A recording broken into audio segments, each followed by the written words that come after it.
हमारे देश के सभी उम्र के, सभी वर्ग के, सभी क्षेत्रों के नागरिकों से, ख़ास तौर से युवा पीढ़ी से मैं बार बार जो ये आग्रह कर रहा हूँ, ये कोई खाना पूर्ति नहीं है। सच ये है कि ये समय आ गया और आने वाला है 2028-30 तक।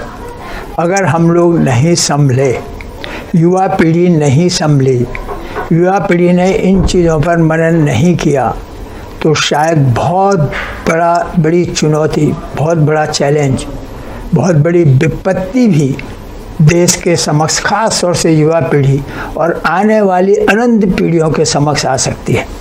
मैं बार बार आपसे कह रहा हूँ, ये नॉट सिंपल फॉर्मेलिटी। मैं सब वर्ग से, सब उम्र के लोगों से यही विनती कर रहा हूँ, क्योंकि हम लोगों ने हर तरह का प्रयोग इस देश में किया। जो लोग हैं जिनकी उम्र आज 50 साल के आसपास है, हम सब तरह के प्रयोग कर चुके। एक पार्टी का शासन, 2 पार्टी का शासन, 17 पार्टियों का शासन, मिली जुली सरकार, joint governments, coalition governments, Congress हो या एनडीए हो। वाजपेयी जी के राज में भी 17 पार्टियां थी, मनमोहन सिंह जी के राज में 17 पार्टियां थी। सब देख लिया हमने, उत्तर पूर्व दक्षिण पश्चिम, सब तरह के लोग, सब जगह से लोग थे, लेकिन सब असफल रहे। केवल भ्रष्टाचार हुआ, केवल लेग पुलिंग हुई, खींचातानी हुई। हर एक ने, ख़ास तौर से मैं वो आपको इवेंट बताऊं कि डीएमके, जब मनमोहन सिंह जी कभी चुनाव नहीं जीते, भारत के प्रधानमंत्री, कितना दुर्भाग्य था ये देश का। सबसे बड़ी डेमोक्रेसी वर्ल्ड की, दुनिया का सबसे बड़ा लोकतंत्र, और उसका प्रधानमंत्री बिना चुनाव लड़े। उसमें डीएमके ने इतना बेजा फायदा उठाया, मैंने कांग्रेस इतनी बुरी तरह से निचोड़ा देश को और कांग्रेस पार्टी को कि सत्ता बनाए रखने के लिए इन लोगों ने हर तरह से कुकर्म किए, हर तरह का भ्रष्टाचार किया, 2G से लेकर हर G तक। और यही नहीं, उस समय तमिलनाडु में विधान परिषद खत्म की जा चुकी थी। कितनी ये सब डकैती के अपने आदमियों को एडजस्ट करने के हैं, इसीलिए हमने नए संविधान में विधान परिषदों को ख़त्म कर दिया। आखिर उत्तराखंड तो चल रहा है, छत्तीसगढ़ चल रहा है, झारखंड चल रहा है, हरियाणा चल रहा है, पंजाब चल रहा है, विधान परिषदें नहीं है। ये अपने आदमियों को, अपने रिश्तेदारों को रोटी रोजी देने के और भ्रष्टाचार कराने के लिए ये विधान परिषदें हैं, बाकी इसकी ज़रूरत कुछ नहीं। तमिलनाडु में कांग्रेस के राज में डीएमके सफल हो गया ख़त्म की हुई विधान परिषद को रिस्टोर कराने में, पुनर्जीवित कराने में। और उस समय लालू प्रसाद जी, मैंने संसद में देखा, बहुत खुश थे। उनको डर था कहीं बिहार से भी, क्योंकि जनसंख्या बहुत कम हो गई, बिहार के 2 टुकड़े हो गए थे। उनको ये डर था कि कहीं बिहार से भी विधान परिषद न चली जाए तो कैसे डकैतियाँ पड़ेंगी, कैसे लूट होगी, अपने आदमियों को नौकरियाँ कैसे देंगे। तो इससे बहुत खुश थे श्रीमान। ये डीएमके जैसी पार्टियाँ, डीएमके ने LTTE के साथ मिलकर एक बृहत्तर तमिलनाडु बनाने, भारत से अलग होने का बिल्कुल एकदम अंतिम योजना बन गई थी। LTTE आप जानते हैं, LTTE वो संगठन है जो कि श्रीलंका के तमिलों को अलग करके अलग तमिल प्रदेश बनाना चाहता था।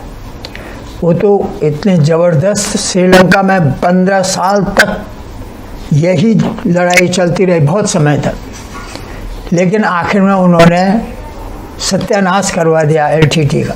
वो श्रीलंका को तोड़कर और यहाँ तमिलनाडु बन गया था मद्रास से। और डीएमके का पूरी ये प्लानिंग थी कि हम एक बृहत्तर, दोनों मिलकर के श्रीलंका का हिस्सा और भारत का हिस्सा अलग करके हम एक बृहत्तर तमिलनाडु बनाएंगे। लेकिन ये इस देश का सौभाग्य था, ये हम लोगों का सौभाग्य था कि उस समय जयललिता जी पावर में आ गई। क्योंकि जयललिता जी के अंदर जो भी हो, कितनी भ्रष्ट थी, वो सब ठीक है, लेकिन देश के प्रति, देश प्रेम और भारत के प्रति वो पूरी तरह से निष्ठावान थी और इसलिए हम लोग बच गए। भारत वो टूटने से बच गया। ये वो लोग हैं, इसीलिए हम कह रहे हैं इस तरह की आज भी, ठीक है कांग्रेस तो गई, कांग्रेस शायद ये अंतिम श्रीफल वो केरला में चले गए हैं भावी प्रधानमंत्री कांग्रेस के। केरला जानते हैं आप किसने बनवाया? केरला परशुराम जी ने बनाया। ये भी कहा जाता है कि श्रीफल नारियल परशुराम जी की देन है, नई चीज़ बनी थी उनकी पृथ्वी में। केरल उन्होंने ही बसाया, जानते हैं ना, केरल के लोग तो जानते हैं, कहते हैं आज भी वो यही कहते हैं परशुराम जी की भूमि है। लेकिन कांग्रेस का आदमी शायद अंतिम श्रीफल फोड़ने के लिए कांग्रेस का पहुंच गया केरला में और इसीलिए पीएफआई जैसे संगठन वहाँ बुरी तरह से सर उठा रहे हैं। मुझे तजुब है इस सरकार पे, जब ये पता है, ये खुफिया रिपोर्ट है कि 500 करोड़ रुपए उनको, परसों हम सुन रहे थे न्यूज़, 500 करोड़ रुपए हर महीने, मैं कह रहा हूँ हर 3 महीने में भी अगर मिल रहे हैं उनको अरब मुल्कों से या दुनिया के मुल्कों से, लोगों से, तो ये सरकार क्यों सोई हुई है? अरे तुम इसके लिए परेशान हो कि सिर तन से अलग, कश्मीर में रोज़ सर तन से अलग हो रहा है, कोई तीसरा दिन वहाँ हमेशा कि जब सर तन से अलग नहीं हो रहा है। और आप न तो पीएफआई के खिलाफ कोई एक्शन ले पा रहे हो, न आप पाकिस्तान के खिलाफ कोई एक्शन ले पा रहे हो। भाई पाकिस्तान को, जब तक आप पाकिस्तान के पंजाब प्रोविंस को मैप से उड़ा नहीं देंगे, unless the province of Punjab is wiped out of the map, Lahore to Rawalpindi, ये समस्या आतंकवाद की कभी ख़त्म नहीं हो सकती है। जब तक महबूबा मुफ्ती है जम्मू कश्मीर में, जब तक फारूक अब्दुल्ला जैसे लोग हैं, इनको आप अरेस्ट करके क्यों नहीं डाल देते? कितनी बार ये जाएंगे सुप्रीम कोर्ट? जाने दीजिए, हाई कोर्ट, सुप्रीम कोर्ट कितनी बार जाएंगे, फिर आएंगे, फिर डालिए अंदर, फिर आएंगे, फिर डालिए अंदर। इनको चैन से न रहने दीजिए। जब हमको चैन से नहीं रहने दे रहे हैं, देखिए इस सब कुछ के बावजूद भी आप देखेंगे, आप पाएंगे कि सब मुसलमान खराब हैं, ऐसा नहीं है। मेजॉरिटी देश के साथ है, बहुमत देश के साथ है। मुझे याद है सन 20 के आसपास 70-75% फीसदी मुस्लिम महिलाएं पूरी तरह से बीजेपी के साथ आ गई थी। वो तो इनके लगवे भगवे कई हिंदू परिषद और फलानी परिषद और हिंदू महासभा और इन्होंने स्थिति को ख़राब किया, अन्यथा मुस्लिम महिलाएं पूरी तरह से बीजेपी के साथ आ गई थी। और आज भी ऐसा नहीं है, 50% से ज़्यादा लोग भारत के साथ हैं पूरी तरह से, दिल से। वो जानते हैं कहाँ जाएंगे, पाकिस्तान जा नहीं सकते। उनको ये भी पता है पाकिस्तान अब का खजाना खाली है, उसका दिवाला निकल रहा है, दिवाला निकल चुका है। किस तरह से चल रहे हैं, क्या महंगाई है वो आप देख रहे हैं। हमने देखा इस देश में अभी हाल में कई धर्मगुरुओं ने, मुस्लिम धर्मगुरुओं ने कहा पीएफआई पर बैन करो। हम भारत सरकार से बार बार कहते हैं पीएफआई पर बैन करो। क्यों नहीं सीबीआई इंक्वायरी, ईडी की का इन्फोर्समेंट होता है केरला में पीएफआई के खिलाफ? हम लोग केरला के लोगों का, if we can, we should try to change the mindset of the people of Kerala और transform their psyche. If not by folded hands we can go and touch their feet, कि भाई एक दफ़े इस पीएफआई को ख़त्म करो। हम लोग तो उनके पैर भी छूने के लिए तैयार हैं, लेकिन क्या सरकार में इतना दम है? सर्जिकल स्ट्राइक करो, पीएफआई को नेस्त नाबूद करो भाई भारत से। देखे ना आप कांवड़िया लोगों का कितना स्वागत किया हमारे यहाँ मुसलमानों ने, पानी पिलाया और उन्होंने पिया। तो फिर ये डर किस चीज़ का है? लेकिन डर इसलिए है कि तब तक ऐसे दुष्ट, ऐसे अनपढ़, अनअडवान मूर्ख खड़े हो जाते हैं। अब बिजनौर में उन्होंने भगवा धारण करके अपनी मस्जिद तोड़ रहे हैं ताकि दंगा हो जाए, ताकि हिंदू फंस जाए। आप समझें, अभी की बात है तो हफ्ता भर हो रहा है। एक हमारी एक मुस्लिम बिटिया ने भगवान शिव का एक श्लोक गा के सुना करके, संसार सारम भुजगेंद्र हारम, वो गा लिया था और उसके खिलाफ फतवा हो गया।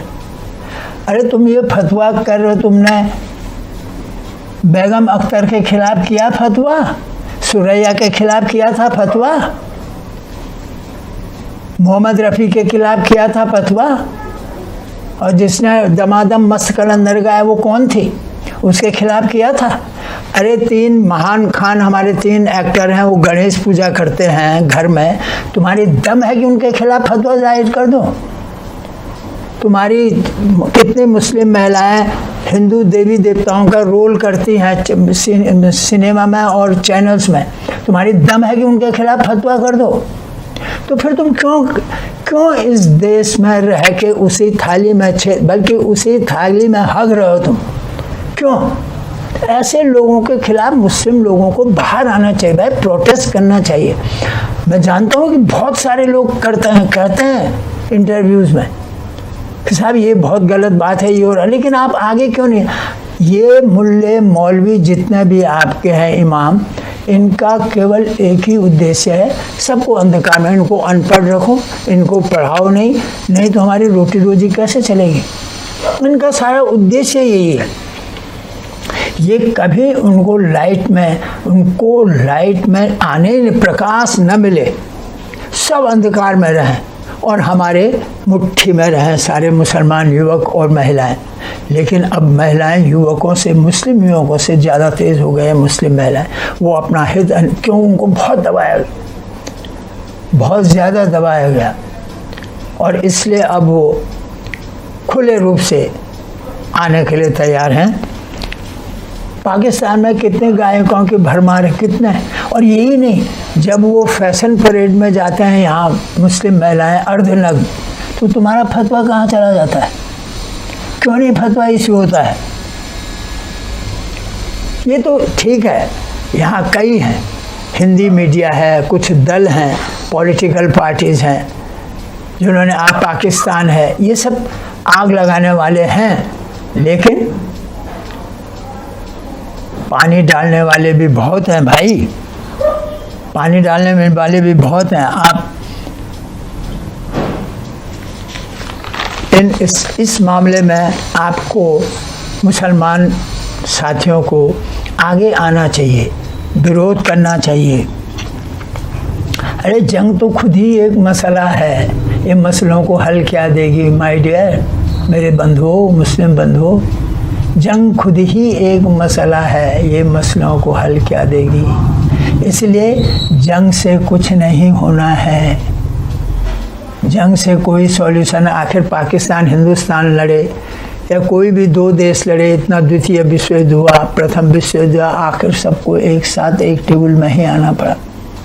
इसलिए मेरा आपसे ये गुजारिश है कि हम आपके प्रति, हमारी कोई दुर्भावना नहीं है, क्योंकि हम इस्लाम को भी उतना ही मानते हैं जितना हिंदू धर्म को। हमारी इस्लाम के प्रति या मुसलमानों के प्रति थोड़ी हमारा देश है भाई। लेकिन इसके साथ जैसे जम्मू कश्मीर की पुलिस है, अब हम जितना अपने सैनिकों के प्रति कृतज्ञ हैं, उतना ही जम्मू कश्मीर की पुलिस के प्रति भी हैं। हमारे पास इसके अलावा और कोई कुछ है नहीं देने के लिए। लेकिन जम्मू कश्मीर की पुलिस, सच में हम उनके ऋण से उऋण नहीं हो सकते, जैसे हम अपने सैनिकों के ऋण से उऋण नहीं हो सकते। ये जैसे CAA शाहीन बाग का मसला हुआ, ये शाहीन बाग क्यों हुआ? इसमें मुसलमानों की गलती थोड़ी है। ये शाहीन बाग इसलिए हुआ कि हमारे देश की हाईएस्ट जुडिशरी सुप्रीम कोर्ट ने रोहिंग्याओं पर स्टे कर दिया, और आज स्टे, और अब किसी की ताकत है कि रोहिंग्याओं को बाहर कर दे। वो CAA इसलिए आया, उनको भड़काएगा, चाहे PFI हो, चाहे पाकिस्तान हो, चाहे जम्मू कश्मीर के महबूबा मुफ्ती हों या फारूक अब्दुल्ला, इन्होंने भड़काया कि अब आप ये मांगो कि सारे हिंदू क्यों आए यहाँ, सारे मुसलमान भी आए। और बहाना क्या था कि धारा 14 संविधान की धारा 14 आर्टिकल 14 के अनुसार हम सबको समानता का अधिकार है। अरे समानता का अधिकार तुमको है भाई, जो देश के नागरिक हैं। पाकिस्तानियों को नहीं है। हमको पाकिस्तान में आने देंगे वो? अमेरिका हमको आने देगा? इंग्लैंड क्यों नहीं जा रहे हो फिर? अरे ये समानता का अधिकार आपको इसलिए है कि आप मुस्लिम है, मैं हिंदू हूँ, वो ईसाई है, वो पारसी है, सब एक है, सबको समानता का अधिकार है बिना भेद के। लेकिन ये नहीं कि पाकिस्तानियों का यहाँ इक्वलिटी का राइट है, वो उनको हमारा संविधान लागू होगा। लेकिन उन्होंने देखा जब रोहिंग्याओं पे हो गया, वो यहाँ के नागरिक हो गए, बताए वैसे ही देश चरमरा रहा है, मर रहा है, दब गया है बेरोजगारी से, गरीबी से, दरिद्रता से। और हमारे देश के और आज तक 4 साल हो गए, अभी तक इससे और अब किसी की ताकत नहीं है हिंदुस्तान में, एग्जीक्यूटिव हो, जुडिशरी हो, लेजिस्लेटिव हो, कि उनको यहाँ से बाहर कर सके। उनके पास वो सब एविडेंस हो गई है। तो क्या किया हिंदुओं ने? हम आपसे जितना कह रहे हैं हम हिंदुओं से भी कह रहे हैं, इन हिंदुओं से क्यों नहीं खड़े हो गए? श्रीलंका में हुआ, ट्यूनीशिया में हुआ, मिस्र में हुआ, इराक में हुआ, ईरान में हुआ। तुम क्यों नहीं खड़े हो गए इसके खिलाफ? इस सुप्रीम कोर्ट को बदलो, ऐसे जजों को बदलो, सुप्रीम कोर्ट सिस्टम को बदलो। इसीलिए हम जिस व्यवस्था की अब बात करेंगे आपके सामने, वो ऐसी व्यवस्था होगी जिसमें कभी आपको कभी भी देश की जनता के अलावा कभी इस देश में न दरिद्रता आएगी, इस देश में न कभी इनस्टेबिलिटी, अस्थिरता होगी, न टांग खिंचाई होगी, न लेग पुलिंग होगी, न इस देश को बर्बाद कर दिया वोट पॉलिटिक्स ने। वोट पॉलिटिक्स और पार्टी पॉलिटिक्स, अपनी पार्टी सत्ता की राजनीति और वोट पॉलिटिक्स ने इस देश को तबाह कर दिया। इसीलिए ये सब चीज़ें हो रही।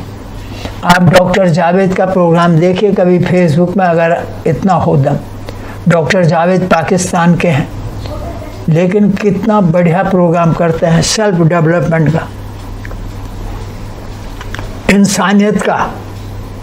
और लोग सुनते हैं, कितने लोग आते हैं उनके प्रोग्राम में। कभी सुनिए, अपना ये इसको ब्रॉड कीजिए, चौड़ा कीजिए, विस्तृत कीजिए बुद्धि को, मानसिकता को, ताकि हम लोग मनुष्य बन सकें। हिंदू मुस्लिम नहीं, हम मनुष्य बने, इंसान बने, ये कोशिश कीजिए। अन्यथा धकेल रहे हम लोग इस देश को। और आज भी स्थिति ऐसी पैदा हो गई है, तिरंगा झंडे को लेकर के, अब वो हमारा राष्ट्रीय ध्वज है, उस पर भी पॉलिटिक्स हो गई, उस पर भी राजनीति हो गई। ये ठीक है अगर आप ये सोचते हो कि ये पार्टी आज पावर में, कांग्रेस आ जाएगी। कांग्रेस कभी नहीं आएगी, ना आना चाहिए। जिस दिन कांग्रेस आएगी उस दिन ये देश का, मैं कह रहा हूँ, जैसे लास्ट अंतिम नारियल, अंतिम आहुति होगी वो देश की, जिस दिन कांग्रेस आ गई। इसलिए ये सरकार भी अच्छी नहीं है, हम लोग फेल हो गए हर तरह से। इसलिए हमको ये पूरा सिस्टम बदलना है। मेरा आप सभी से, अब बताइए कश्मीर को लेकर के जो मामला, इनको कश्मीर, फारूक अब्दुल्ला को कश्मीर के बारे में, पाकिस्तान को कश्मीर की हिस्ट्री पता है। अरे आक्रमणकारियों ने, अगर इंपीरियलिस्टों ने देश के टुकड़े कर दिए,